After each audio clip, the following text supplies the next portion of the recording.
Thank everyone for being here. I see many familiar faces, and again, very happy to be here today with you. Thank you, GCNF, for the invitation.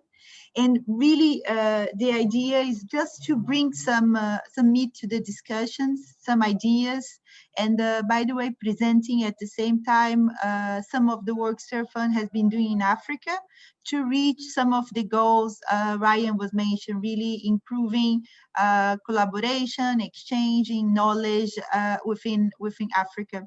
So I'm Christiani Buani, and I work at the Regional Center of Excellence Against Hunger and Malnutrition, CERFAM, that is based in Abidjan. So Ryan, please. So very quickly to tell you, for those who haven't been in touch with us yet, CERFAM main mission is to work with government partners, private sectors, NGOs, all type of partners to contribute to accelerating implementation of SDG2 in Africa. And mostly we have chosen a specific objective to promote and facilitate this exchange of knowledge to transform good practice and lessons learned into concrete opportunities, really to contribute to advance the fight against hunger and malnutrition. Since day one for the launch of the center, that was in March 2019, we have identified, consulting with partners, colleagues, that documentation was a big challenge in Africa, and having the opportunity to really contribute to more access to knowledge and make knowledge available to those who really wanted to make changes in the ground was a key point for CERFAM in building its mandate and building its partnerships and building its structure. And very soon, CERFAM realized that partnership was one key pillar for the implementation of its strategy. Ryan, please. So we easily realize that probably every one of you knows daily in your work that building partnership is key if you want to make concrete change in Africa. Really, the partnership to look where the expertise is, to understand what the needs are, what is there, to build synergies and complementarities to successful implementation. So I think CERFAM put partnership as the key strategic entry point for really being able to respond to countries' and partners' demand. My colleague here, Patrick, is the head of partnership unit and has been working with different partners and units in WFP and research institutions to really be able to implement this agenda and also to expand our portfolio of partnerships. Another pillar that we found that was very crucial, and some of you have mentioned in the previous meeting, is research. Really applied research to make changes in implementation. Create evidence-based information that can be used to transform activities, to inform decision makers, and to really be accessible, right? Not only about very complex research that is used for academia, but also evidence-based that can be used and access to really change the path of projects being implemented. And together with this also advocacy and communication, so that make sure for CERFAM it was the challenge to make sure that this information, this knowledge reach those that need this information for program and project implementation, governments and partners, and also that is easy to access. And the other idea was also that CERFAM could accompany this effort with technical assistance support. And mostly we have, after consulting with partners, we have regional consultations, discussions with our colleagues from FAO, IFAD, and others, and other regional institutions. And then we had four main thematic that could be the first strategic point for CERFAM on the food security and nutrition. The first one, very well known from all of you, homegrown school feeding. But really the idea, how can we expand this link of local purchase from smallholder farmers and into the school feeding programs implementation in Africa? We have been talking for a while, but how can we do this? What is documented? What is the evidence that these work? And what are the information countries need to really scale up this kind of initiatives? A second also thematic was the rural development post-harvest loss management. Only in this region, Western Central Africa, post-harvest loss count up to 50% of the production of smallholder farmers. In some countries, this number is even higher.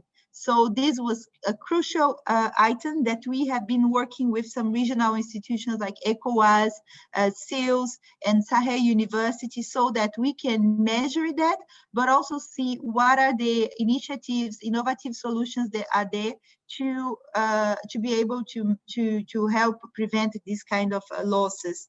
We had a workshop also in the end of 2019 that was with the China Center of Excellence to also see what could be the opportunities on this side. And then one fourth point was the community resilience, really to be sure and to ensure that this kind of efforts would reach community level and would make them more resilient for this kind of shocks, crises, and others like the outbreak of COVID-19. Ryan, please. So mostly, as I was saying, a very summarized slide would be this one to see. So CERFAM focalizes in both these twofold service offering. One that is to support the promotion of good practice, really to be this platform of exchange where we can identify, document, and disseminate this good practice in lessons learned. How to do it, how to collect, which criteria to use. So we did an extensive desk review about what was there on criteria for good practice, and we prepared the methodology, which we have been testing in some programs in Africa and in a platform that I will mention later on. And the other part was really to support as a catalyst, a bridge that could match demands and suppliers of technical assistance, best expertise available, and really to support the South-South expansions of dialogue and learning in the continent. Brian? So as I was mentioned on the partnership building, we really expanded it and the outreach of our efforts so that we can have mostly the best expertise available to provide to those who would request for CERFAM support. We have signed a letter of agreement with the Chinese Center of Excellence to make their expertise available for African countries on rural development and food security and nutrition. We have signed an agreement with the United Nations Office for South-South Cooperation, UNOSC, who is also working with us to expand opportunities of South-South learning, knowledge management, and cooperation in Africa. Also with academia and research centers like CIRAD. There is this French institution who is composed of around 19 partners on agriculture, rural development. Also with Agrinion, there is this group of universities from France that is working in different countries in West Africa and also Africa to really improve research about post-harvest loss, food quality and safety, so they intervene in different thematic. Also with the private sectors from China, African Union, ECOWAS, Sahel universities, so that we can really be able to match the request for better expertise and be able to respond to that. No? As you see here also, and maybe I forgot to mention this in the beginning, CERFAM from its start and from its nature is a partnership between the Government of Côte d'Ivoire and WFP, really to support these efforts in Africa. So just because I think I forgot to mention it in the start, doing it for the second time. Ryan, please. So mostly here is to some summary of what I have been saying about CERFAM. Mostly the idea is that we bring this value proposition, that we work to reinforce complementarities, really convene what is the best in expertise, what is the best in good practice, making this really be this knowledge hub, a catalyst and an enabler where you can find the information that you need, that we know, that we develop also extensive knowledge of practice in Africa, what has been done in the continent and where the best expertise is, and how you could be connecting to this best expertise. Ryan? So just now, as I was mentioning, some of the opportunities for collaboration and to really improve this regional collaboration, we have developed the knowledge exchange platform from CERFAM that calls CAPT.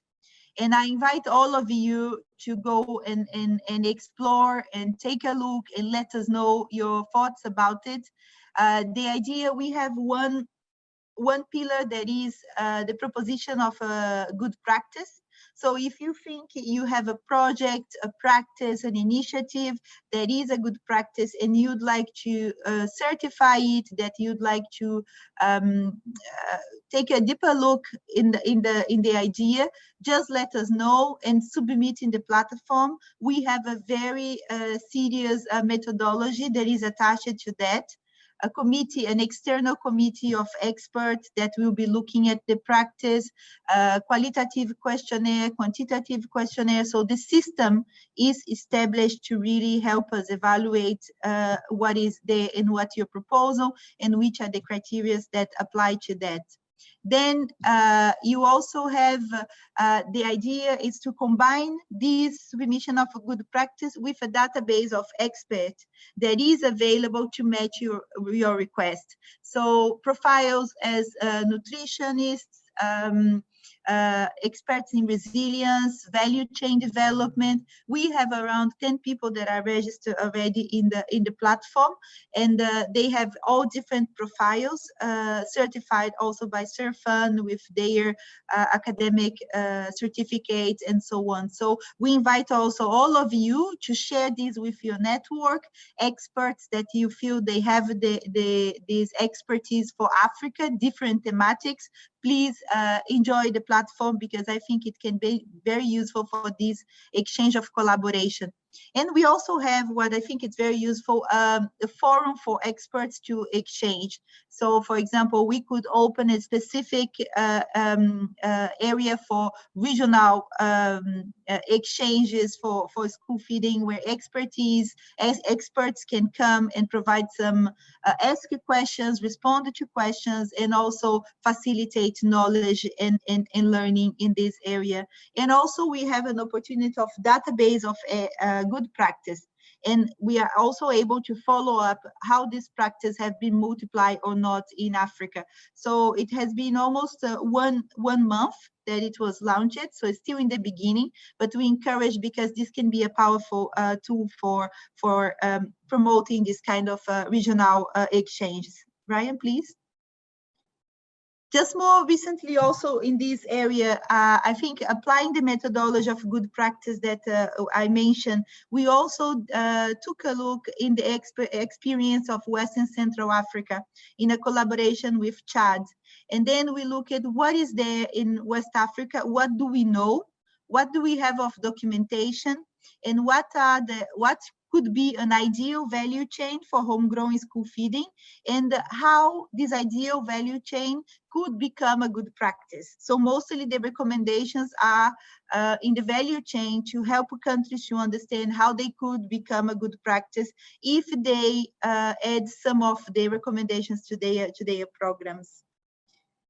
Ryan? So this is just the criteria that you would find in the platform. If you are looking, each of these criteria, they have specific questions that would also result in an evaluation of your practice. Ryan? Another feature of the platform was also, you can move to the other one, please. So you would be able to see where the experts are and maybe build a network of expertise available in Africa, and also the type of support that these experts are providing to the countries. Ryan? I think the next one, just as I mentioned to you, CERFAM was also able to collaborate and to identify in a request from Congo that the expertise of Côte d'Ivoire and Benin could provide support for their farmers to improve their cassava value chain, most specifically teaching on equipment manufacturing and also processing of cassava products. This practice has been adopted as a good practice in the South-South cooperation. It is in our platform and really has been a life-changing opportunity for the farmers there. I had the opportunity to be there and see in the beginning what it was, the type of tools that they were using and what they have been changing on adaptation of equipment, processing and others. So it was also the idea of identify where it was in Africa, the good expertise that could be provided there, because we have a lot of good practice already ongoing in Africa and expertise that is available. But how to match it, I think that's where normally the challenge can be. Ryan? So as I was saying, here is just more in case there are more information on how can you reach out to CERFAM. Here is the link to the platform. And the other thing is, like, if you want to know more about what we can provide, how you can receive the technical support, please get in touch with us. And then you can we can provide more information. We are quite new, 1.5 years, but I think we have already some stories, experiences, and tools available to help on this expansion of regional networks. So just to finalize some key messages, I think maybe to promote a bit the discussion in this group. I think mostly what we have seen in this regional collaboration is that we need to look for synergies and complementarities. There are many initiatives ongoing, but sometimes to see how they link to each other and how they could be complementary, this can be a challenge. So I think working together to really identify this, and CERFAM can help be this bridge to demand and offer, supporting really to understand where the synergies are and complementarities. And also building, as I mentioned from the start, I think that's where I'm going to finish the presentation, that partnership is the really raison d'etre of CERFAM.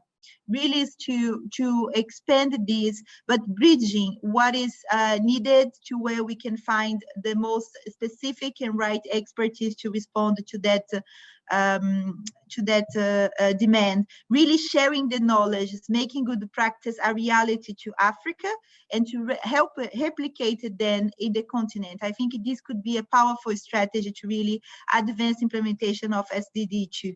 So I will stop here. I hope it helped us on the continuation of this session, so that we continue to think more about what is there and how we can really advance in regional collaboration. What are the South-South opportunities? How much we CERFAM, but also GCNF and other partners that are here can work together to help countries and partners to advance in this area. So thank you very much, Ryan and colleagues.